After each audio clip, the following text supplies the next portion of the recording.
Bonsoir à tout le monde, bonsoir à nos amis qui nous écoutent. Nous avons fait déjà 3 cours, très courts.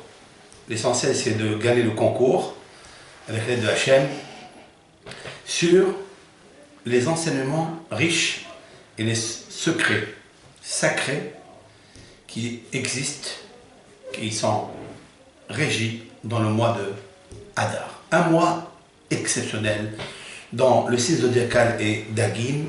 Nous l'avons déjà expliqué dans les cours.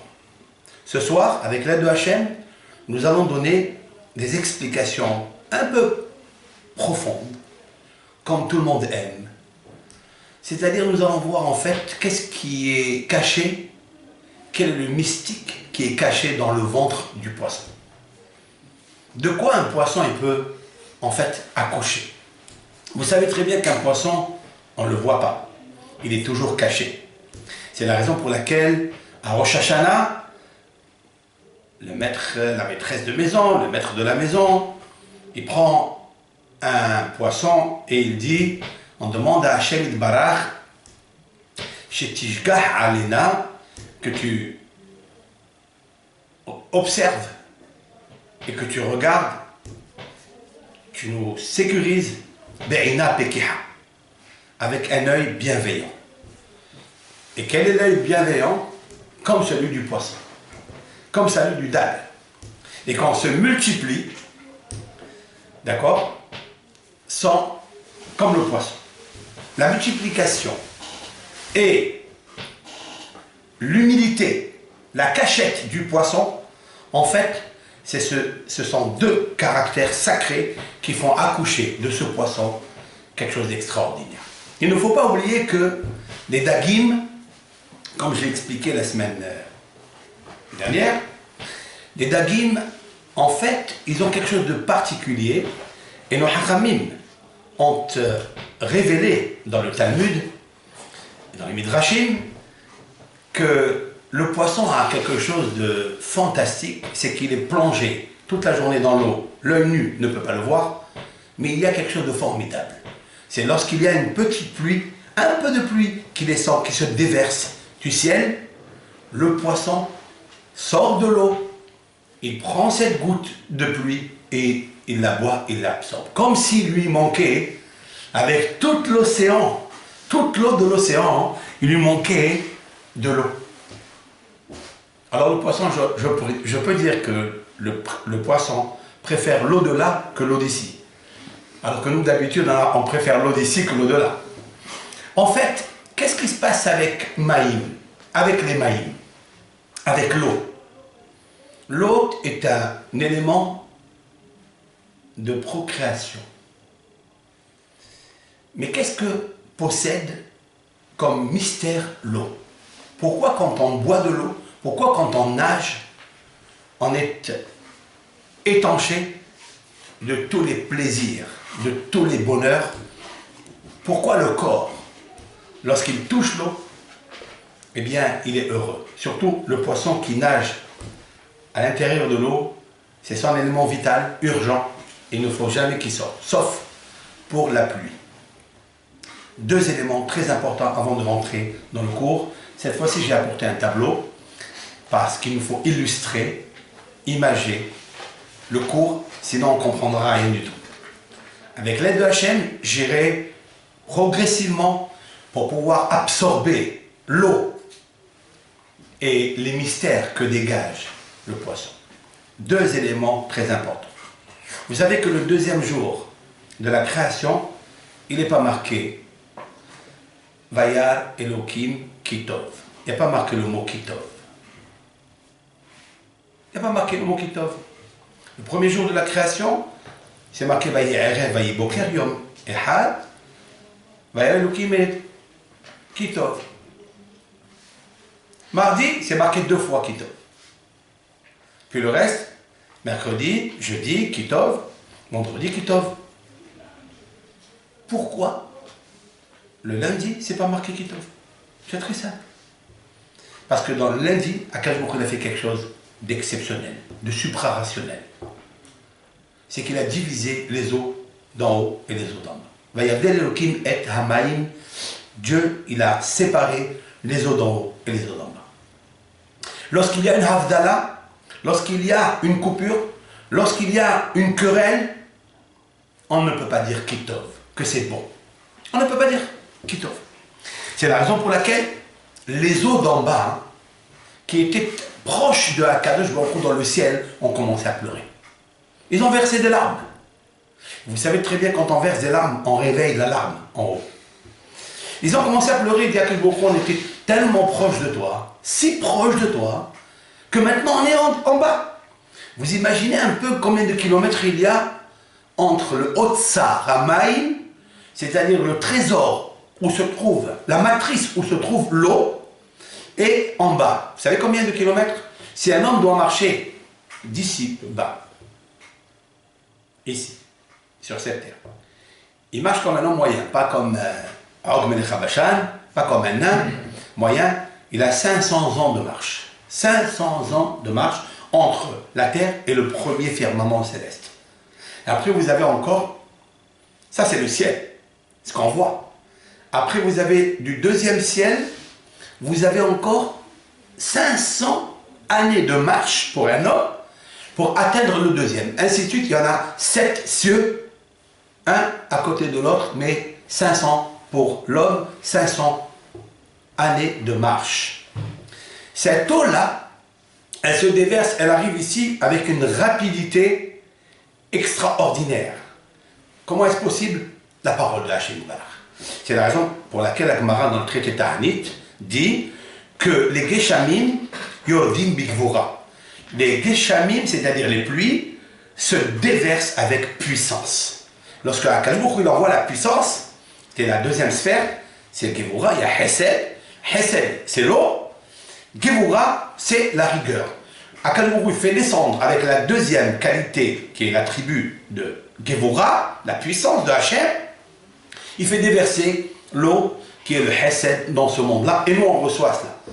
Alors, l'eau qui était en bas, qui était séparée, donc la mer, s'est mise à pleurer. La mer était amère. C'est pour ça qu'elle a beaucoup de sel. Mais c'est universel. Alors qu'elle s'est mise à pleurer, Dieu lui a dit, écoute, je vais te consoler. Comment je te console?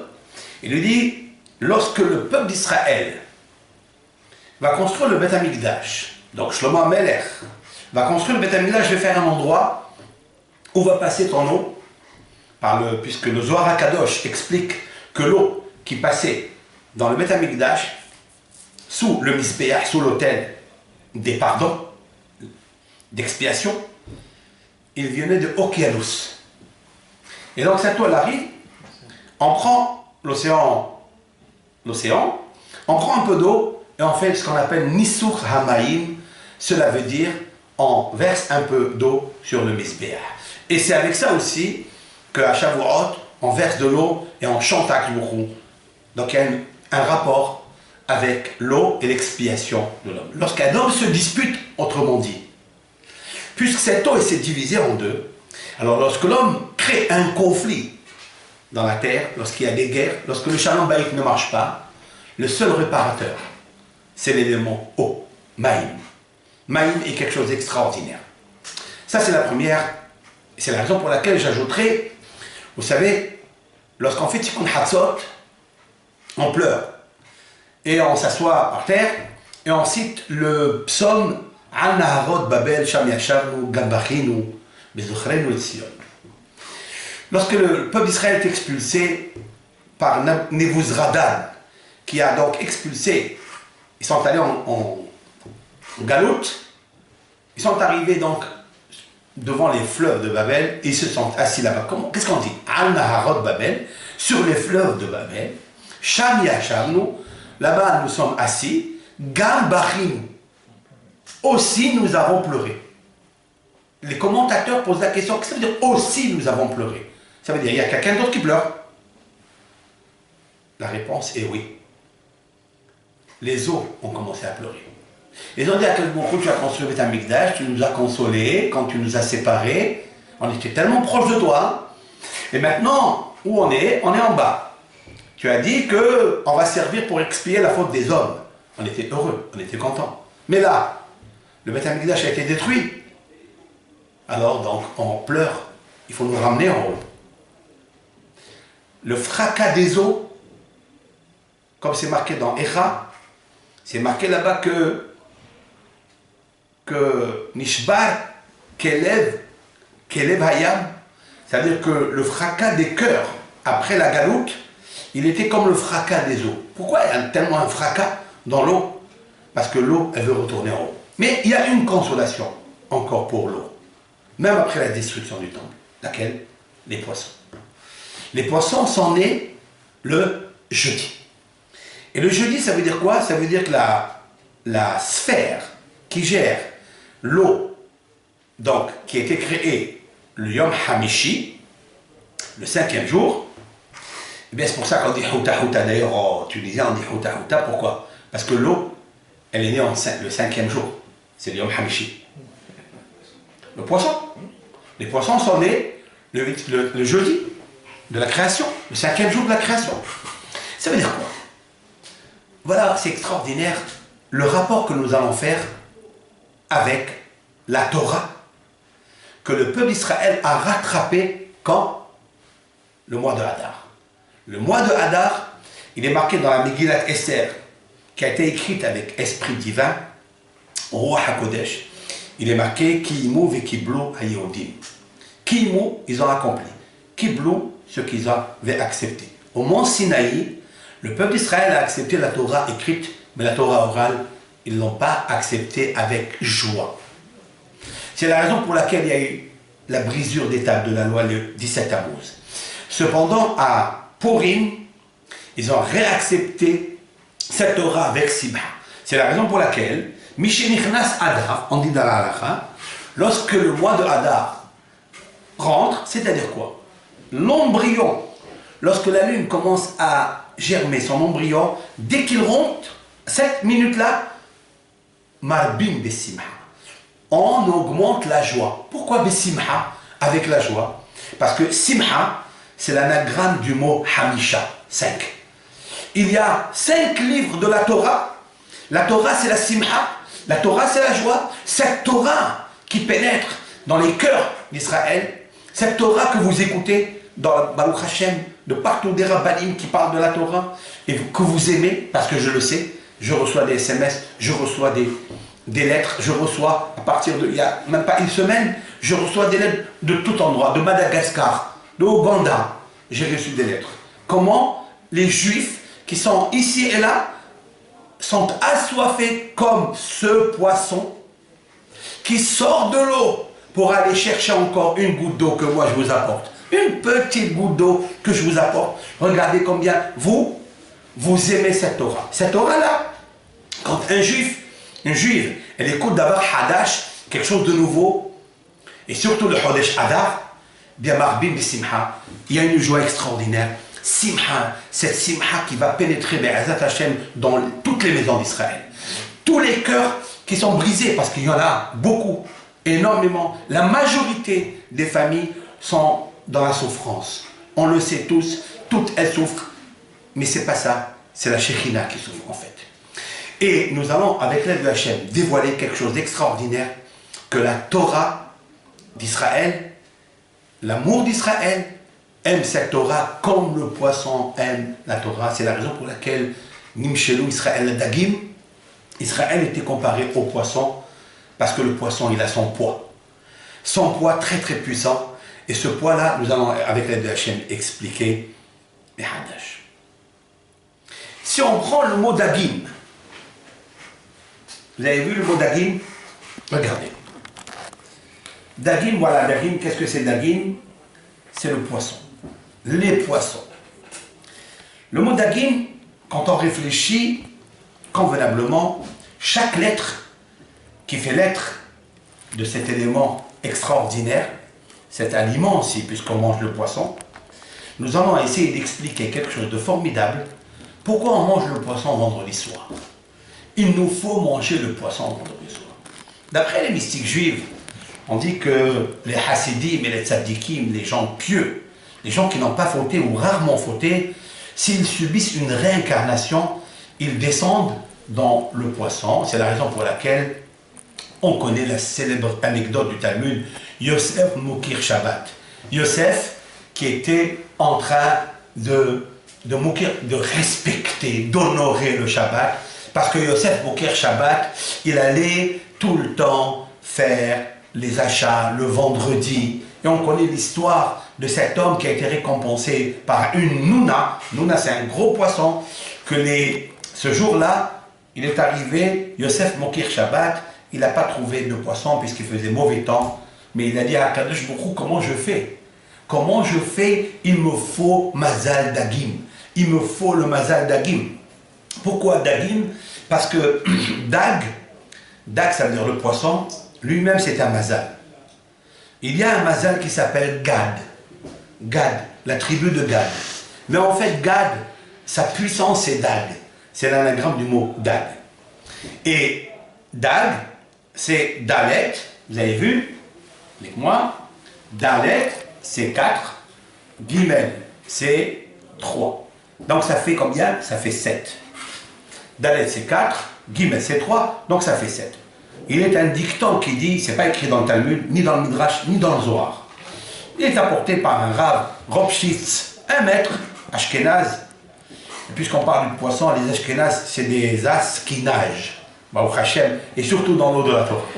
Et voilà que le dag, ha'ochel dag, beyom dag, nitzol midag, celui qui mange du poisson, c'est-à-dire dag, beyom dag, le jour dag, 7, nitzol, il est protégé, il est sauvé, midag, midina shel gehinam. Dag, c'est les initiales din gehinam. Dalet, Gimel, il est sauvé du din de gehinam. Mais j'ai jamais compris pourquoi.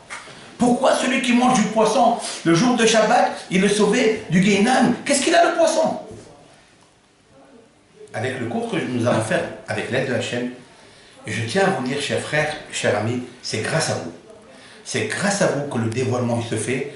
Parce que lorsqu'on fait un cours pour le peuple d'Israël, là où il se trouve, pour leur apporter du courage, apporter de la force, apporter de la lumière, apporter de la simha, à Kadosh Baruch Hu, il fait dévoiler des choses extraordinaires. Même si on pensait, même si on étudie le Talmud, même si on étudie le Zohar, on n'arrive pas à les dévoiler.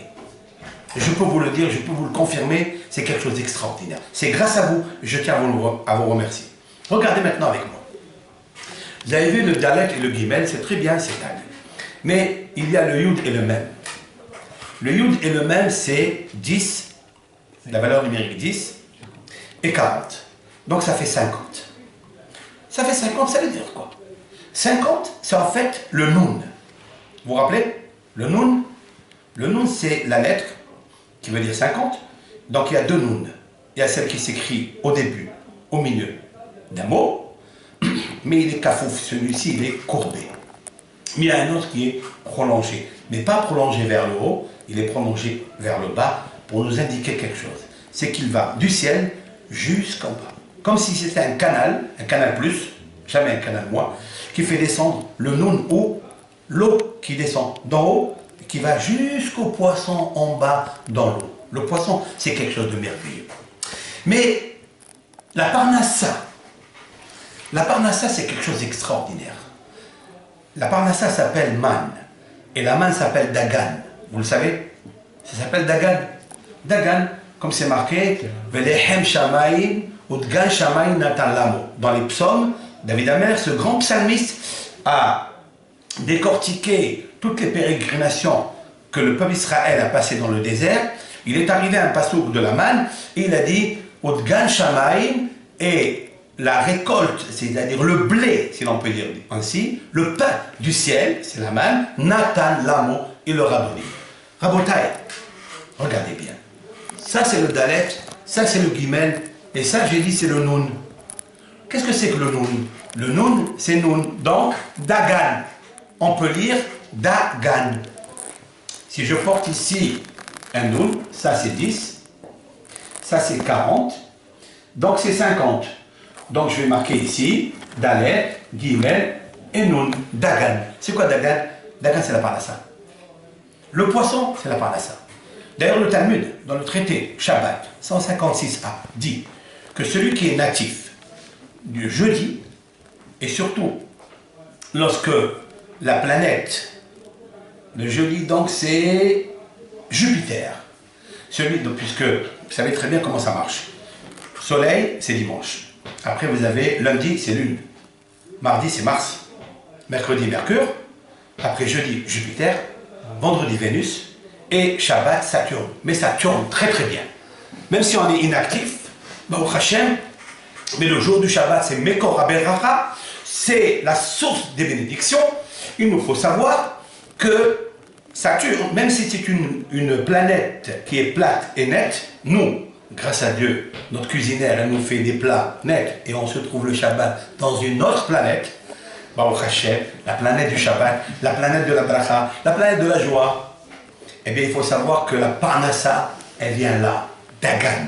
Dagan, c'est quelque chose de rare. Quand on mange les poissons, quand on mange un poisson, l'Ikhmot Shabbat, et on le fait l'Ikhmot Shabbat, ça amène la Parnassa. Et c'est ce qui est arrivé à Mokir Shabbat. Yosef Mokir Shabbat, il n'a pas trouvé de poisson, mais il est allé se mettre au bord de l'eau. Il a dit à Kadosh Baruch Hu, tu ne peux pas me laisser comme ça. Vous avez vu la Emouna? La Emouna, c'est quelque chose d'extraordinaire. La Emouna, celui qui vraiment y croit, et comme si déjà le poisson il était sur la marmite, sur le feu. Même si on voit qu'il n'y a pas de bateau, qu'il n'y a rien du tout, mais il ne faut pas que le Yisraël nous mette en bateau. Il a prié et Akash Baruch Hu lui a envoyé 1 heure avant la rentrée de Shabbat. Il voit arriver 2 pêcheurs. Il dit alors vous avez pris quelque chose? Le Talmud raconte, il dit oui on a pris, mais Yosef Mokir Shabbat on te connaît. On a pris un poisson très très gros. Très gros poisson. Il a dit mais donnez-moi ce poisson s'il vous plaît. Il dit mais ça coûte très cher. Il dit c'est pas grave, je le prends. Je peux. D'ailleurs dans la halakha c'est marqué qu'il faut emprunter pour acheter le poisson, acheter les préparatifs de Shabbat. Donne-moi le poisson. Il le rentre et il le fait cuire de suite. Il n'a pas dit je vais prendre juste un morceau et je vais le garder. Il lui a ouvert le ventre, il a nettoyé lui-même. Qu'est-ce qu'il trouve? Il trouve un diamant extraordinaire. Quelqu'un qui prête pour le Shabbat, quelqu'un qui prête pour honorer le Shabbat l'honore. Mais ce qui est extraordinaire, c'est que, en effet, Shabbat, c'est la valeur numérique combien? 702. C'est ça qui est extraordinaire. C'est 702. Qu'est-ce que ça veut dire ça? 702 c'est le chiffre 7 et 2 c'est 9. 9 c'est le chiffre de la vérité. 9 c'est le Emet. 9 c'est un chiffre extraordinaire. 9 c'est le nombre de la sphira, le numéro de la sphira, c'est-à-dire la tribu de Dieu, qui est Yosef. C'est Yosef, Hatzadik. C'est extraordinaire. Et lui, il s'appelait Yosef. Quelqu'un qui a la Imouna Bakadosh Baruch Hu et qui prête pour le Shabbat, c'est lui qui prête pour lui. C'est lui qui lui apporte la parnassa. Ça, c'est Dagan. Mais n'oublions pas, hein, chers frères et sœurs, c'est que nous nous trouvons maintenant, je vais effacer ça, nous nous trouvons ici le mois de Hadar. Et le mois Hadar nous rappelle quelque chose de très beau, magnifique, la joie de Purim, la fête. C'est un moment qui est très valeureux. Purim, qu'est Purim? Dans le Talmud c'est marqué, en fait dans le Zohar c'est marqué, que le jour de Kippour, il est comme le jour de Purim. Vous entendez? Le jour de Kippour, il est comme le jour de Purim. Tous les cours qu'on est en train de faire maintenant, c'est pour arriver à ce jour de Purim, où là, quand on va lire la Megillah, parce que la Megillah c'est quelque chose d'exceptionnel, je vais vous dire pourquoi, elle a des valeurs exceptionnelles qui attirent le salut, la délivrance, la refoua. Vous savez quel jour Ahashverosh il a fait son festin? Quel jour il a fait son festin? Qu'il a réuni Vashti, qu'il a réuni tout cela, et qu'il y a eu le décret sur Vashti. C'est quel jour? Le soir de Pessah.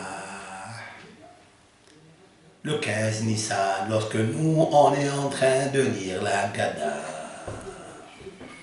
Le Midrash dit que le soir de la Gada, le 15 Nissan, Ahashverosh a réuni tout le monde. Et il a fait son festin. Tout le début de la Megillah, il s'est passé à ce moment-là. Ça veut dire quoi? Ça veut dire qu'à partir de maintenant, je vais commencer à sortir la Megillah, qui a été pour nous un grand miracle. Et on va la lire le soir de Pessah. Vous savez que le soir de Pessah, c'est marqué Lel Shimon Rimhu, c'est une nuit de garde. Mais c'est extraordinaire. Regardez comment la sortie d'Égypte. Et c'est Misraïm, la Emouna est tellement forte que cette Emouna-là est allée très très loin, des siècles, des décennies après, pour protéger le peuple d'Israël à Suz, à Shushan. Parce qu'on lit la Megillah, parce qu'on lit la Haggadah, pardon, on raconte les miracles de Hakadosh Baruch Hu. Quelqu'un qui a Hachem lui a fait un miracle, et s'il loue Hachem, il lui dit merci beaucoup Hachem, il barach, il lui envoie un deuxième miracle. Lequel? Celui de Purim. C'est extraordinaire. Nous allons expliquer cela. Regardez le mot Dagim. Où ça se passe l'histoire de Megillah? Ça se passe à Madaï. Oui. Ça se passe en Médie. Parash Madaï. Comme si aujourd'hui on dirait l'Iran, qui est en train de préparer ce qu'elle prépare. Aman, Hachvérosh, ils ont voulu préparer une bombe atomique contre Israël. Ils ont voulu. Ils ont essayé d'anéantir le peuple d'Israël. Hasbe Shalom. Regardez le mot Dagim.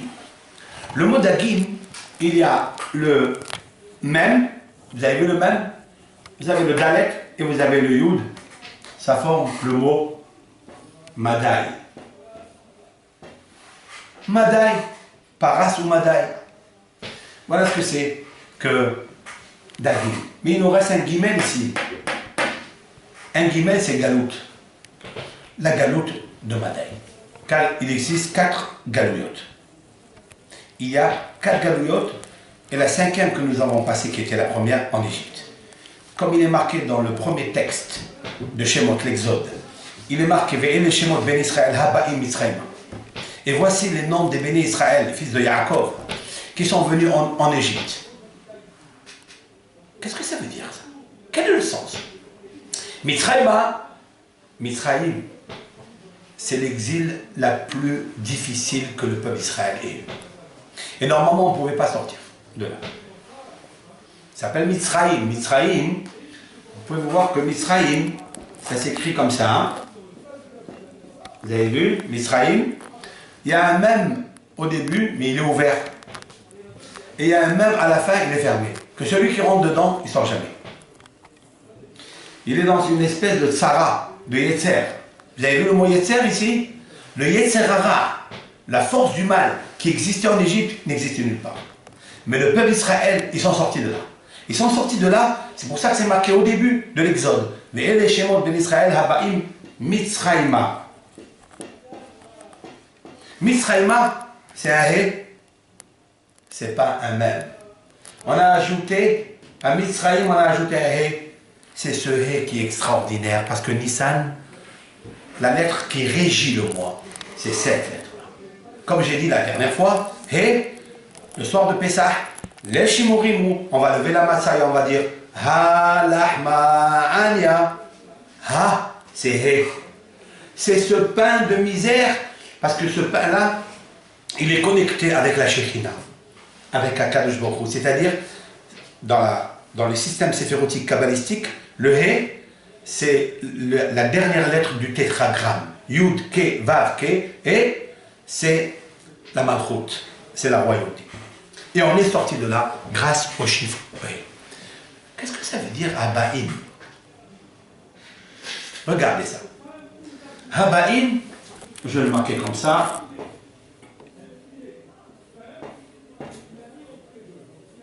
Voilà, Haba'im. He, c'est 5 exils. He, c'est 5 exils. Vous avez ici Bet, Babel. Vous avez vu? Babel. Après, vous avez Aleph, c'est Edom. C'est l'exil de Edom. Après, vous avez le Yud, c'est Yavan. C'est la Grèce qui nous a agressés. Et même, c'est Madaï. Mitzrayima, c'est la première exil. En effet, si l'on peut dire que Mitzrayima, dans Mitzrayima, il y avait les 4 exils avec. Il y avait Babel, Edom, Yavan et Madaï. Et on a pu sortir de là grâce au Hé. Regardez avec quoi on est sorti. Vous regardez la fin des mots, ça forme le mot Tehilim, les psaumes. Tehilim, comme ça explique le Rav Hida, le Baal Shem Tov, qu'ils ont décroché la graphie du mot Teilim à travers la fin des mots Ve'ele Shemot Ben Israël Abbaim Israïma Teilim. Cela veut dire que dans tous les exils, le Teilim pourra nous faire sortir de l'exil. Il y a 150 psaumes, mais dans ces 150 psaumes, il y a un psaume qui est très intéressant. C'est le psaume Kavbet, c'est-à-dire le psaume 22. Je vais effacer ça. Le psaume 22, et ce psaume 22, il est tellement intéressant. C'est un psaume qu'a lu la biche du matin. Ayelet HaShahar. Qui est Ayelet HaShahar? C'est Esther. Esther a chanté cette chanson lorsqu'elle est arrivée le 3e jour avant de rentrer chez Ahasverosh, alors qu'elle était laide, alors qu'elle était Irak Rocket. Au début, elle était belle.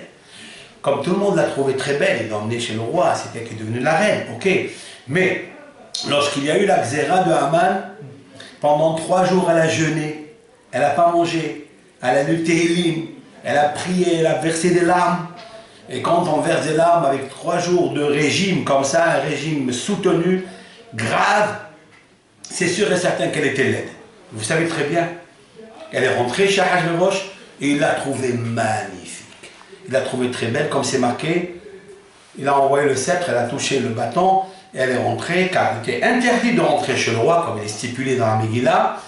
Et voilà que Vatei Esther Noset Hen. Et Esther, elle a trouvé grâce à ses yeux. C'est extraordinaire.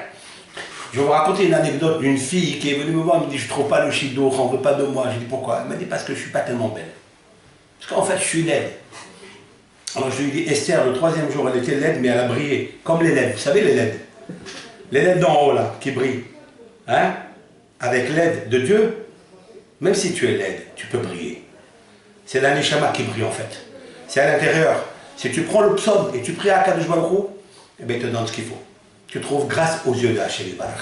Si Hachem, tu trouves grâce à ses yeux, comme Esther, toutes les Gézérot sont annihilées, sont détruites. Maintenant, nous allons projeter sur le profond accouchement des mystères qui existent dans le Nagim. Vous savez qu'il existe la notion de la phonétique. Chez nous, dans la Torah, c'est pas comme l'alphabet A, B, C, D. Quand je lis A, c'est A, c'est A. B, c'est A. D, c'est C. Dans la Torah, il y a un fleuve qui sort de la bouche de l'homme. Comme il est marqué dans la Genèse, Venahar yotse me'eden le'ashkot et Gan. Suivez-moi. Venahar, c'est quoi Nahar? C'est le fleuve. Yotse, il sort, me'eden, du jardin d'Éden. Gan et Eden, ce sont 2 choses différentes. Ne dis pas que Gan c'est Eden et Eden c'est Gan. Pas du tout. Eden, c'est un endroit que personne n'a vu, que personne ne verra. Même les prophètes, ils n'ont pas eu l'autorisation de regarder. Ce que Akadosh Baruch Hu, il a mis, Adam, il l'a mis dans Gan. Il lui a dit, tu mangeras de tous les arbres, mais celui-là, tu ne touches pas. Ok. Après, il l'a expulsé de la faute, parce qu'il a fait la faute. Nahar, c'est un fleuve. Mais Nahar, c'est le Nahar. En arabe, on dit Nahar, c'est le jour, la lumière. La lumière, c'est la sagesse. La lumière, c'est l'intelligence.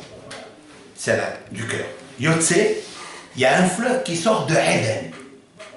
Qu'est-ce qui fait ce fleuve? Les Hashkot et Gan, pour irriguer le jardin. Vous avez vu que ce sont 2 choses différentes. Parce que si le Gan, il était à l'intérieur de Eden, eh bien, il n'a qu'à se nourrir direct.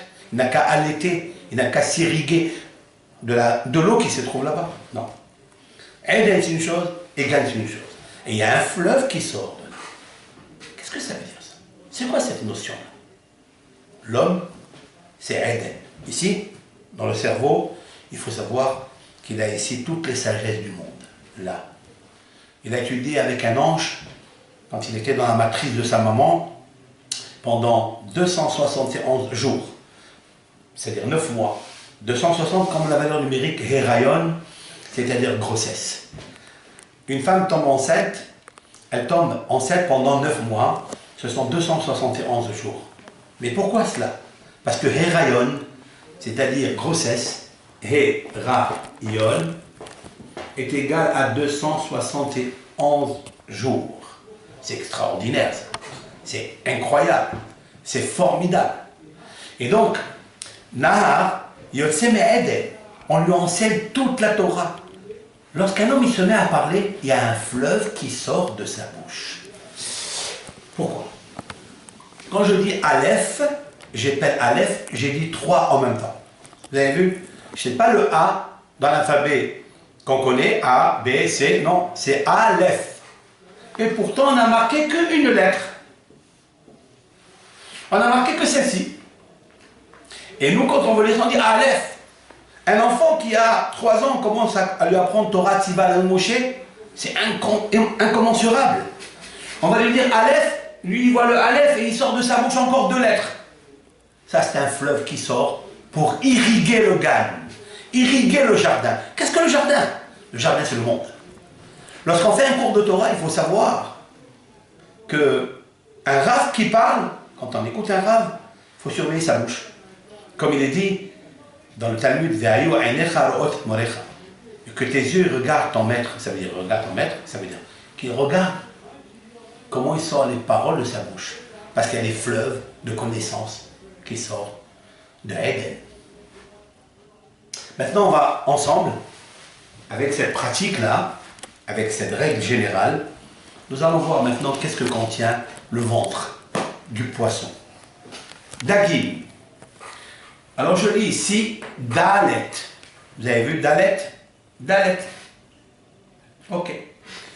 Il y a un Dalet, je marque 1 et je sors de ma bouche encore 2 lettres. Dalet. Après vous avez Gimel. Vous avez vu Gimel? Gimel. Voilà Gimel. Après vous avez le Yod. Le Yud. Parce que le poisson se trouve dans le Yod. Vous savez. Le poisson se trouve dans le Yod. Et même, voilà, même c'est un même qui accouche de notre même. Cela veut dire que le déploiement de chaque lettre peut aller très très très loin. C'est comme un fleuve incommensurable. Mais ce fleuve-là, il y a beaucoup de poissons qui habitent dedans. Il y a beaucoup de poissons, si on pêche les poissons qu'il y a là-bas, c'est extraordinaire. Nous allons prendre notre hameçon avec la canne à pêche et nous allons aller dans cette mer. Quelle est la mer? La mer de quoi? De quoi s'agit-il? D'une mer physique, la mer où se trouve le poisson, mais quelque chose de plus grand encore. Je vais vous montrer quelque chose d'extraordinaire. Regardez. Cette lettre, elle n'est pas bien écrite. Elle va se mettre en colère après moi. Regardez, voilà. Je répète, voilà le mot Dagim. Et voilà les lettres que Dagim a accouchées. C'est des petits œufs que le poisson a fait. Donc c'est un poisson femelle. Hein? Dalet, Gimel, Yod et Mem. Et j'ai compris pourquoi maintenant les Dagim c'est au pluriel. Parce que c'est très important. Ça me donne quoi? Je vais vous dire quelque chose. Ça me donne 1, 2, 3, 4, 5, 6, 7, 8. 8 lettres en plus. C'est extraordinaire. Ça veut dire que c'est un poisson qui est 7, Dag. Vous écoutez? C'est un poisson qui s'appelle Dag, c'est le chiffre 7. Mais c'est un poisson qui m'accouche quelque chose de plus grand que lui. Le chiffre 8. Et 8 et 7, ça fait combien? Ça fait 15. Et 15, c'est quoi? C'est le nom de Dieu.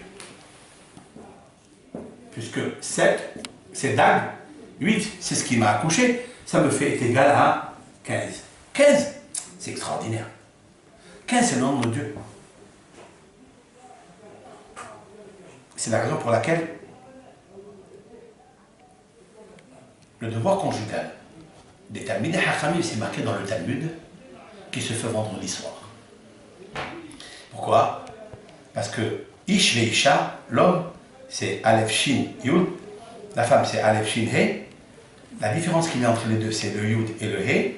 C'est Yud, c'est 10, et He, c'est 4, c'est 5, ça fait 15. C'est ça qui régit, c'est la Shekhinah, c'est le nom de Dieu. En fait, le poisson, quand on le mange pour se pumuler sans pilule, eh bien, il faut comprendre le secret qu'il y a à l'intérieur du dag. Il m'accouche quoi? Il me donne 8. Le poisson, il me donne 8. C'est extraordinaire. Qu'est-ce que c'est 8 là? Je vais vous expliquer. Maintenant, regardons ensemble. Je vais prendre toutes les lettres qu'il y a à l'intérieur, je vais les combiner. Il va me sortir comme ça. On va aller vers le tav, voilà le tav, je vais le marquer ici, le tav. Je vais marquer le lamed, voilà le lamed. Je vais marquer le même, voilà le même. Je vais marquer le vav, voilà le vav. Marquer le dalet, voilà le dalet. Ça me donne quoi? Ça me donne la graphie du mot Talmud. Qu'est-ce que le Talmud? Le Talmud. Le Talmud, c'est l'étude. Le Talmud, ce sont les Gemarot que nos Hachamim ont orchestrés. Ce sont tous les fleuves de connaissances qui sortent de Eden, c'est la Mishnah. La Mishnah, ça c'est Eden. Il y a un fleuve qui sort, il y a une lumière qui sort, elle sort, ça s'appelle le Talmud. Très bien. Donc, qu'est-ce qui me reste? Maintenant, si j'enlève ça, j'enlève ça, j'enlève ça, j'enlève ça, ok? J'enlève ça, puisque je les ai employés ici. Qu'est-ce qu'il me reste? Il me reste Lamed, il me reste Yud, et il me reste Mem. Alors, Lamed, Mem et Yud. Hop là. C'est quoi ça? Ça veut dire quoi? Lamed, c'est 30. Mem, c'est 40. Et Yud, c'est 10. 10, 40 et 30, ça fait 80. Waouh! 80. Voilà 80. À quoi il correspond le chiffre 80? Le chiffre 80 correspond à la séphira Yesod. Yesod, ça veut dire le fondement. Le fondement du monde. Le fondement du poisson, c'est le Talmud. C'est l'étude de la Torah. Le peuple d'Israël, c'est le peuple du livre. C'est le peuple du Talmud. Ce qui est exceptionnel, c'est que dans ce Talmud-là, il y a tout. Et voilà pourquoi je vous ai dit, c'est là la preuve que la Torah est très riche. On ne peut pas faire toute cette découverte, tout ce dévoilement avec une autre doctrine. Prenez n'importe laquelle. Prenez n'importe quel livre qu'a écrit le plus grand savant des nations. On ne pourra pas sortir ça. C'est impossible. De là est une preuve réelle, existante, omniprésente, que Kadosh Baruch Hu, il a dicté la Torah à Moshe Rabbeinu. Il a dit à Moshe Rabbeinu la Torah, il lui a donné toute cette Torah extraordinaire. C'est le Talmud. Le Talmud. Mais combien de Talmud il y a? Il y en a deux. Il y a un Talmud qui s'appelle le Talmud de Jérusalem. Et il y a le Talmud Babli. Vous le savez très bien. Talmud Babli et Talmud Jérusalem. Talmud, c'est la même valeur numérique chez HaMeorot. Vous savez, dans la Genèse, il est marqué, dans la Genèse, il est marqué que Akadosh Baruch Hu a créé les luminaires. Il a créé un luminaire qui s'appelle Soleil, qui était grand, et il a créé le luminaire qui s'appelle Lune. Le soleil, c'est pour éclairer le jour.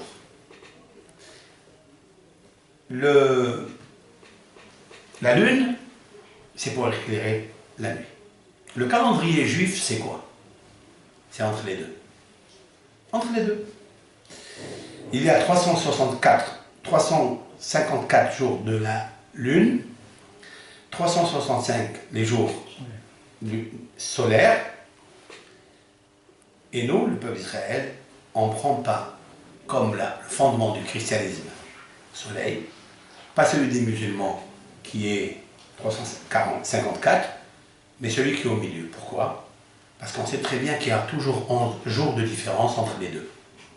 Et comme on a besoin de poser ce qu'on appelle Adar Sheni, qui est une année enceinte, qu'on appelle en bon français embolismique, cette année qui est enceinte, c'est le seul mois qui est Adar Bet, Voilà peut-être une notion nouvelle pourquoi on dit dagim au pluriel, parce qu'en fait il y a deux hadar.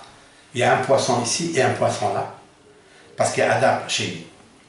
Et il y a toujours 11 jours de différence entre eux, et tous les 3 ans, des fois ça tombe 2 ans, il y a une année embolismique.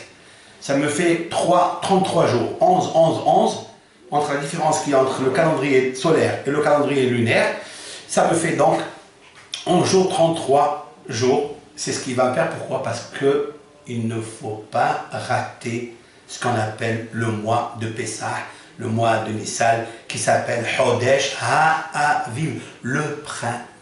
On ne pourra pas arriver un mois avant. Il faille ajouter les hachamim par la force de la sagesse de l'astronomie que connaissaient les sages. Eh bien, ils ont ajouté à chaque fois pour arriver à Nissan au printemps, parce qu'il y a plusieurs lois qui sont régies dans le mois de Nissan. Mais il y a plus fort que ça. Parce qu'il nous faut arriver au chiffre He, il nous faut arriver à la lettre He, la lettre He qui est très importante. Je tiens à vous dire qu'elle est très importante, que je vais vous laisser encore un petit peu de languissement, ou comment on dit, languiment, pour le prochain cours. Merci à toutes et à tous et à tous. À la prochaine. Je continue sur Courbet Azat Hashem, mais prochainement.